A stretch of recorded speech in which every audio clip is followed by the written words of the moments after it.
Lockdown, kami akan menghadirkan narasumber yaitu Wakasek Kesiswaan dari SMK Negeri 10 Jeneponto yang telah berhasil melakukan restitusi kepada siswa yang dulunya bandel sekarang sudah berubah.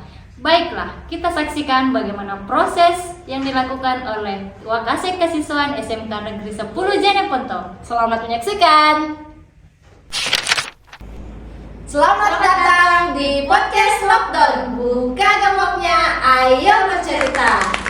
Oke, untuk hari ini ada siapa saja nih wanita? Ada Ibu Rostina di bagian kesiswaan di SMK Negeri 10 Jeneponto dan ada siswa-siswi SMK Negeri 10 Jeneponto. Oke, jadi hari ini kita kedatangan narasumber yaitu Wakasek Kesiswaan SMK Negeri 10 Jeneponto sekaligus sebagai guru BK. Koordinator BK. Selamat datang Ibu Rostina. Selamat datang. Kemudian ada 3 orang anak didik kita dari kelas 11 TJKT. Jadi hari ini kita mau berbincang tentang apa nih Bu Anita? Kita berbincang hari ini dengan tema suara siswa dan peran kesiswaan dalam membangun lingkungan belajar yang lebih baik. Oke. Jadi untuk Wakasek Kesiswaan sendiri ini sebelumnya itu saya mau bertanya, kan Ibu Rostina di sini sudah dari tahun berapa Bu di sini di SMK 10? Tahun 2015. Wah, sudah lama ya. Sudah 10 tahun Ibu Rostina mengabdi di sekolah ini. Jadi selama Ibu mengabdi mulai dari guru BK. Oke, guru BK. Jadi sebagai Wakasek Kesiswaan sudah berapa tahun Bu? 2015. 2015 langsung sebagai Wakasek Kesiswaan. Berarti BK sekaligus Wakasek Kesiswaan. Oke, Ibu, selama Ibu menjadi Wakasek Kesiswaan di sini apa saja yang sudah Ibu lakukan untuk sekolah kita yang tercinta ini? Oke, terima kasih. Kalau terkait dengan Wakasek Kesiswaan, yang telah saya lakukan itu otomatis yang pertama adalah yang berkaitan dengan kedisiplinan siswa. Terus pembinaan karakter, ya. Terus kerjasama dengan ekstrakurikuler. Kan kesiswaan itu adalah otomatis naungannya adalah harus berkoordinasi dengan ekstrakurikuler. Terus untuk sekarang ini yang menjadi program prioritas saya itu adalah terkait dengan kolaborasi antara guru wali kelas, terus guru mata pelajaran, terus guru BK dan kesiswaan. Oke, berarti yang paling utama di sini adalah kedisiplinannya siswa, karakteristik Perubahan karakter. Perubahan karakter siswa. Kalau boleh tahu Bu, apa saja tantangan yang paling sering ditemui dalam pembinaan karakter siswa tersebut? Tantangan yang paling sering itu adalah dari siswa yang paling sering melanggar, itu kita harus mengurangi supaya dia tidak sering lagi melanggar. Oke. Termasuk dia perubahan karakter itu. Oke, kalau begitu kita tanya dulu sama anak-anaknya ini Bu Anita toh kan tadi dicerita yang melanggar atau tidak. Bagaimana ini Bu Anita di samping Pak? Adakah yang biasa melanggar ini Bu Anita? Ya, untuk perkenalkan nama dulu Nak. Perkenalkan nama saya Muhammad Fakih. Itu juga. Iya. Oke, dari kelas berapa? 11 TKJ Bu. 11 TJKT. Kalau ini Saya Radit dari 11 TKJ juga. Oke, dari kelas 11 TJKT juga. Kalau kita Nak? Saya Niswa Fadila dari kelas 11 TJKT. Oke, Niswa Fadila. Jadi semuanya ini 3 orang dari 11 TJKT. Nah, tadi kan cerita-cerita ini sama Wakasek Kesiswaan. Nah, dia bilang tuh tantangannya adalah bagaimana caranya merubah karakternya ini anak-anak di SMK 10 Jeneponto. Kita mau tanya ini satu-satu dulu Bu Anita. Mulai dari Rafki dulu. Ya. Pelanggaran apa kira-kira Rafki yang pernah dilakukan di sekolah ini? Pelambat Ibu. Terlambat. Oke, terlambat. Biasa kan kita masuk belajar itu 7.30 Budi, tapi sebelum 7.30 ada apel pagi dulu. Rafki biasanya datang jam berapa ini kalau terlambat? Biasa hampir jam 8 Ibu. Masya Allah, hampir jam 8 Bu Ros. Rumahnya Rafki di mana Nak? Di Telolo Ibu. Dekat dari sini? Iya Bu. Dekat, sudah dekat, terlambat. Kira-kira apa yang membuat Rafki terlambat ke sekolah? Lambat bangun ibu. Lambat bangun. Kenapa bisa lambat bangun? Begadang dan Apa yang dibikin? Apa yang dibikin? bermain game ibu. Game? Iya bu. Bermain game Bu Anita. Bagaimana ini Bu Ros tanggapannya untuk Rafki dulu yang katanya pelanggarannya itu di sekolah terlambat karena terlambat bangun padahal rumahnya dekat. Alasannya begadang dan begadangnya adalah main game. Iya. Kalau rata-rata itu anak-anak terlambat dari survei atau dari apa yang dilakukan oleh kesiswaan, itu memang anak-anak terlambat karena terlambat bangun. Rata-rata jawabannya kalau kita tanya pasti terlambat bangun. Kenapa terlambat bangun? Terlambat gak tidur. Kenapa terlambat tidur? Main HP. Main HP. Iya. Jadi awalnya itu saya sebagai kesiswaan mengambil inisiatif untuk penanganan siswa supaya anak-anak merasa dia diberikan kesempatan untuk merubah dirinya. Itu penanganan awalnya adalah dari guru walinya. Guru wali. Ya, Oke. guru wali sebagai istilahnya dia adalah informan pertama Oke. terkait dengan anak walinya. Dari guru wali, itu kita ada saya buat istilahnya web, bukan Oke, web yang bisa guru-guru langsung melaporkan atau memberikan informasi ke guru BK dan kasih kesiswaan terkait dengan anak walinya yang sering terlambat. Berarti itu salah satu inovasinya Ibu atau bagaimana ini di sekolah? Iya, termasuk inovasi juga. Inovasinya guru BK ada Guru BK, kesiswaan. ya. Dulunya yang kita melakukan itu pendataan hanya manual, sisanya dicatat siapa yang Iya, terlambat, laporan dari. Sekarang itu semua guru hanya membuka HP-nya dan melaporkan atau mengklik, maka datanya semua masuk ke kesiswaan. Ada apa namanya ini Bu webnya? Webnya itu adalah Talasa. Apa itu Talasa Bu Anita? Kita Talasa penasaran ini. itu adalah saya punya impian. Talasa itu kan istilahnya dia tumbuh. Tumbuh. Iya. Artinya tata kelola absensi dan pelanggaran siswa. Hebat. Oke, jadi itu tadi Ibu untuk penanganan seperti Rafki Budi. Ya. Kalau Ananda sendiri, Radit, kalau ini saya kenalin ya, kita tanya dulu. Sering masuk pelanggaran ini Bu. Kita tanya dulu, kita kulit dulu tadi di sini. Kira-kira apa pelanggaran yang paling berat Yang pernah Radit lakukan? Pernah merokok di lingkungan sekolah. pernah merokok di lingkungan sekolah? Di mana? Kan ini merokok nggak boleh Budi, termasuk pelanggaran berat. Pelanggaran Pelanggaran berat. berat. Oke, kita tanya dulu ini. Di mana biasa merokok di sekolah? Di belakang kantin. Di belakang kantin Bu Anita. Sekarang kita tahu posisinya anak-anak ini. Sama siapa biasa merokok di sana? Ada beberapa orang. Oke, ada beberapa orang. Berarti ada memang tempat khususnya untuk merokok tadi di belakang? Ada kalau ada, kayak batang ubi kayak. Oh, sembunyi. Kita tahu tuh daripada kelihatan kan sembunyi. Oke, kalau terlambat itu termasuk pelanggaran apa Bu? Ringan dia. Pelanggaran. Oh, berarti ada berapa tahap pelanggaran? Kalau tahap pelanggaran itu ada pelanggaran ringan, pelanggaran sedang, dan pelanggaran berat. Oke, berarti tadi ini pelanggaran Berat. berat. Dia kalau pelanggaran 1 kali merokok itu kita akan ada pernyataan tertulis. Terus 2 kali merokok maka kita ada kunjungan rumah, informasi ke orang tua, sudah masuk ke kategori teguran kedua. Dan kalau 3 kali merokok maka itu anak-anak istilahnya dikembalikan ke orang tua. Oke. Tetapi peraturan ini kita sudah sosialisasikan. Bukan kita langsung buat, tetapi ini peraturan kita Sudah diketahui semua warga sekolah Budi. Iya. Berarti orang tua juga sudah tahu. Sudah. Berarti semua ini sama persetujuan orang tua dan komite sekolah. Iya, betul. Kalau pelanggaran sedang seperti apa? Kalau pelanggaran sedang itu misalnya kategori sering terlambat. Oh, jadi kalau misalnya kayak 1 kali Rafki Berarti ada kategori ringan.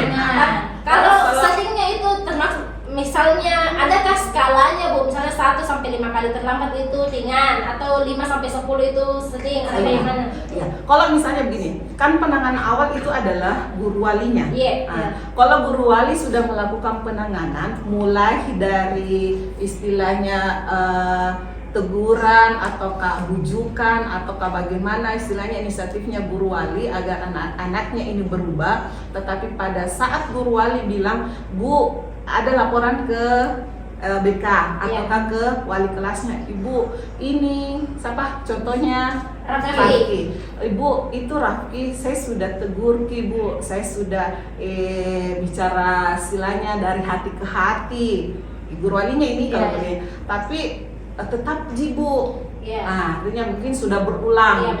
Berulang. Artinya kalau guru wali sudah menyatakan dia sudah melimpahkan ke wali kelas, berarti itu masuk kategori pelanggaran sedang. Oh, seperti itu. Jadi kalau kutanya ini sudah berapa kali Maki yang ketahuan nih?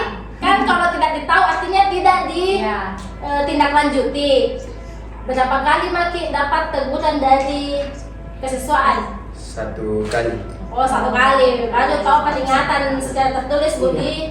Oke, sekarang kita pindah ke Niswa. Niswa kira-kira kan biasanya itu perempuan biasanya tidak ada Sering juga terlambat. Oh, sering juga terlambat. Ya, Kalau biasanya Niswa juga kita tanya terlambat. apa pelanggarannya Niswa? Ada tidak pelanggaran atau tidak pernah melanggar di sekolah? Tidak pernah. Luar biasa. Bicara tentang kesiswaan Bu, kan tadi kita bilang banyak programnya kesiswaan. Kira-kira ada enggak ya program kesiswaan yang bisa mengajar kedisiplinannya siswa, programnya yang bisa mengajak siswa untuk bermain tapi tetap mendapatkan ilmu baru dari program kesiswaan itu. Oke, terima kasih. Kalau saya, alhamdulillah itu Tuhan berikan saya kesempatan di SMK 10 itu sebagai wakase kesiswaan dan sebagai guru BK. Dan alhamdulillah kalau guru BK itu menangani itu kita cari tahu dulu kenapa. Ya, kenapa siswanya seperti itu. Harus cari tahu dulu harus dicari tahu dulu dan ilmu ini yang harus memang betul-betul diterapkan oleh semua guru. Karena kan jangan sampai kita lihatnya memang dia terlambat.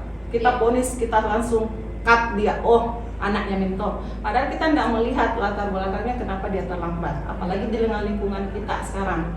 Lingkungan kita itu kan istilahnya banyak anak-anak yang memang diberikan tanggung jawab oleh orang tuanya sebelum mereka berangkat ke sekolah. Nah, hal ini yang sebenarnya harus kita lakukan. Jangan langsung memvonis bahwa anak ini memang bersalah ataukah memang anak ini human error, tapi kita harus dulu mencari tahu apa penyebabnya anak itu istilahnya terlambat.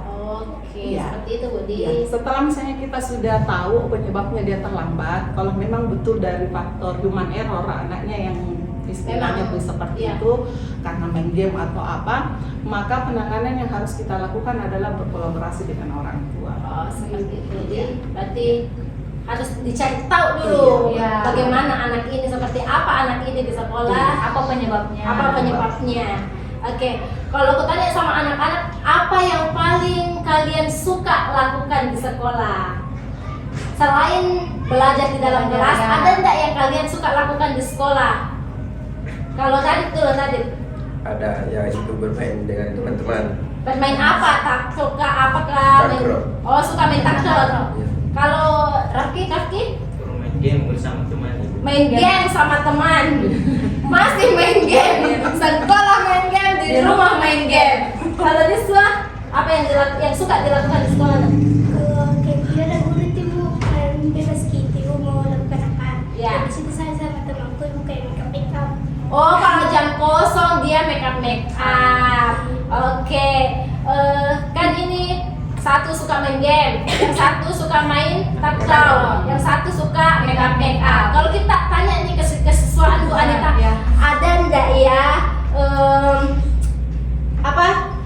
yang melakukan sekolah atau kegiatannya sekolah yang bisa mendukung minat dan bakatnya ini siswa? Kan ceritanya main takraw pun minat dan bakat. Main game juga bisa minat dan bakat.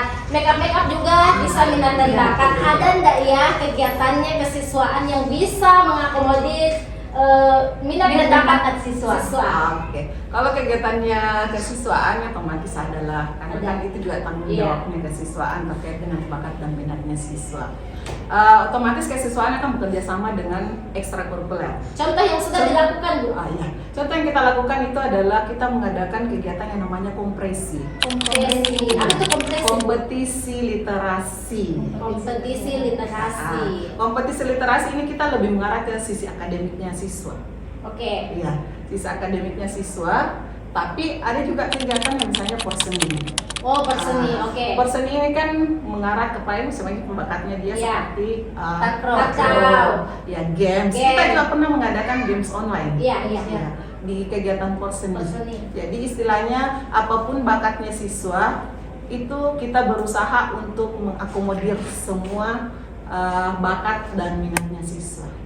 Oke, berarti memang banyak nih kegiatan-kegiatan kesiswaan di sini, Budi, yang bisa menampung bakat dan minatnya siswa untuk dikembangkan. Terakhir kita melakukan inovasi itu adalah English Camp. English Camp. Bagaimana, Bu, dampaknya sama anak-anak itu English Camp? Awalnya kan kita istilahnya kan kita berusaha bagaimana itu anak-anak suka dengan bahasa Inggris. Anak-anak kan kalau misalnya bahasa Inggris mereka pasti kayak, belajar lagi orang. Makanya kita berusaha berpikir bagaimana ini anak-anak suka bahasa Inggris tapi bermain. Oke. Nah, makanya kita adakan kegiatan English Camp. Tanggapannya anak-anak yang awalnya itu mereka ragu untuk ikut, setelah ikut mereka justru bilang tahun depan ada lagi, Bu, ya. Oh, akhirnya menjadi tertarik. Akhirnya mereka lebih suka. tertarik lagi, ya. Oh, seperti itu, Bu. Terkait dengan English Camp. Oke. Untuk yang laki-laki lagi, Ibu mau tanya ini. Apa tantangannya yang paling besar yang kalian rasakan sebagai siswa laki-laki dalam mengikuti peraturan? Kan di sekolah itu nak banyak aturannya, toh? Mulai dari aturan yang paling Ujung kepala sampai ujung kaki. peraturan mulai dari ringan, sedang, berat pelanggarannya. Aturan itu mulai dari rapi, pakai baju yang rapi, pakai dasi. Sekarang kalian tidak rapi, tidak ada dasinya. Terus pakai kaos kaki pun diatur, Budi, sepatu diatur. Tidak boleh merokok, tidak boleh terlambat, kan laki-laki paling banyak biasa ini rambutnya. Bagaimana kira-kira caramu, tantangan bagaimana caramu supaya bisa melewati aturan-aturan itu? Ya, udah Rafki dulu. Gimana, Rafki? Apa usahamu supaya bisa lewati aturan-aturan itu? Artinya tidak melanggar Iya. Apa yang dilakukan? Misalnya rambut ibu, saya mencari model rambut yang bisa disesuaikannya dan tidak melanggar aturan sekolah, Ibu. Oke, berarti Rafki tidak pernah melanggar ini kalau rambut. Iya, Bu. Oke. Kalau sekarang rambutnya bagaimana, Bu? Kita itu ada aturan 321. Kalau sekarang ini pas nih, Bu. Sebenarnya kalau istilahnya Jabat, Bu.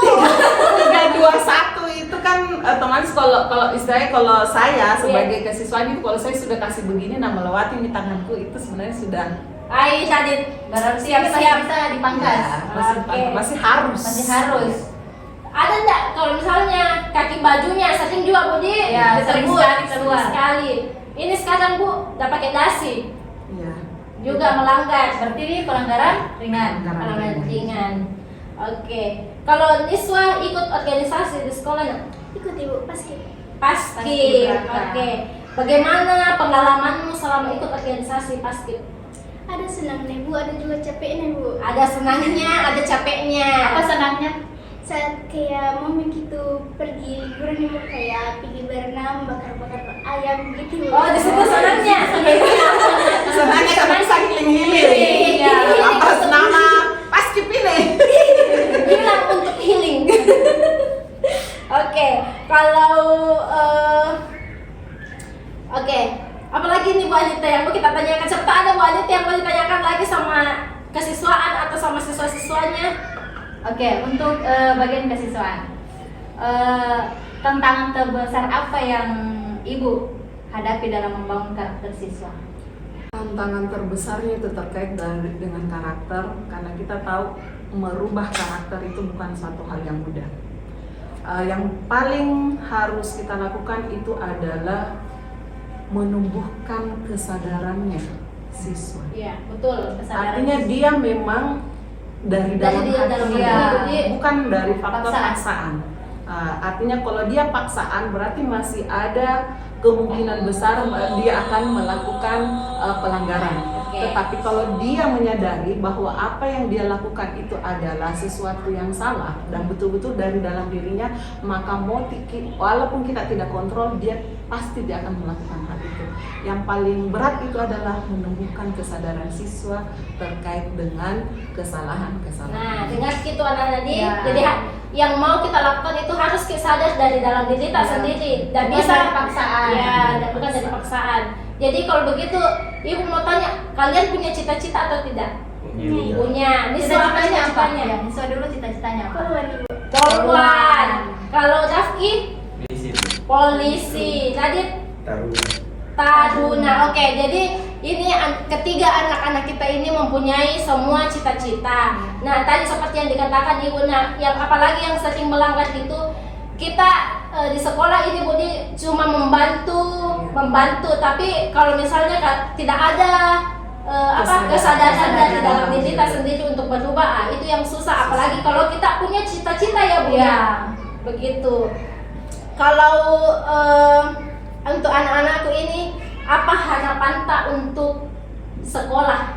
Harapannya untuk sekolah agar semakin nyaman dan mendukung kegiatannya siswa. Apa harapannya siswa untuk sekolah?